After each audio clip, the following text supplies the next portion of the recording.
Okay guys, so in this short video today, we are looking at straight line graphs and equations of straight line graphs in the form y is equal to mx plus c.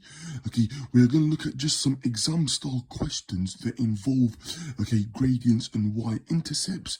Okay, so this is like today's question. So find the gradient and the coordinates of intersection with the y-axis.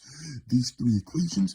Okay, feel free to obviously pause the video, have a go. Okay, based on the information that you're given, and if you're not sure, then please watch it all the way through and I'll explain how we work out gradients and y-intercepts of straight line graphs. Okay, so starting with this, guys, this is my equation. It's in the form y is equal to mx plus c.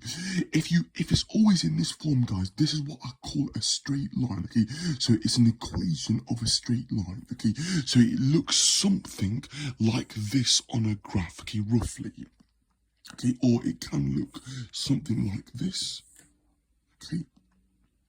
That has what we call a positive gradient, i.e. m is greater than 0, and that has a negative gradient, okay, m is less than 0, okay? So if you're interested, this is when m is less than 0, and this is when m is greater than 0, okay? So it is going to be off tangent here, excuse the pun, okay? But, okay, this is, knowing some key facts, okay? So, your m is the coefficient. So the coefficient of x is your gradient, so the number in front of the x, and your plus c, that's your y-intercept. So that's where it crosses on the y-axis. Okay, so looking at these three examples today, find the gradient and coordinates of intersection with the y-axis. Y is equal to 7x plus 10. Well, the gradient is equal to 7, so it's a number in front of the x. So m is equal to 7.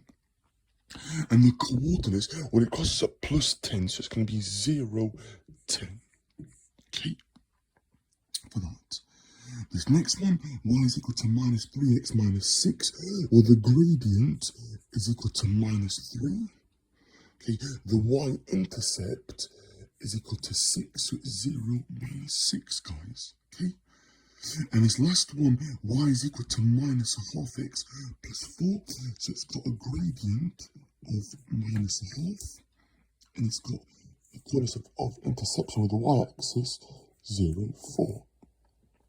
Okay, so that's where it crosses on the y-axis, okay, when x is 0, y is 4 for this last one.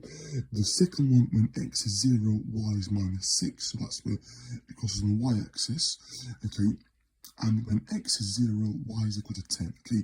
Think of it as the y-axis is the line x equals 0, so you're essentially subbing in x equals 0 to work out the y value, okay, for your point of intersection, okay. Right guys, that's the end of today's short video, okay, looking at straight line graphs. These are typical exam style questions, usually worth around 2 to 3 marks, okay, for equations of straight lines, and they are topics, okay, that are definitely examinable for summer 2023 this year, and even like future exams, okay, for GCSE level maths, okay, and even key stage 3 maths, and even the AS level pure maths curriculum as well, okay. So make sure that you're happy with working out equations of straight lines, okay, and stuff like that, guys, okay. Obviously, in another video, we will look at what happens when we have like parallel and perpendicular lines, but today's video, it was just like a little introduction on what a straight line graph looks like, the form of it, okay, and understanding that m is my gradient, so m is how steep the line is, and c is where it crosses on my y-axis or y-axes, okay. So thank you so much for watching, okay, and I'll see you in the next video, okay, bye for now.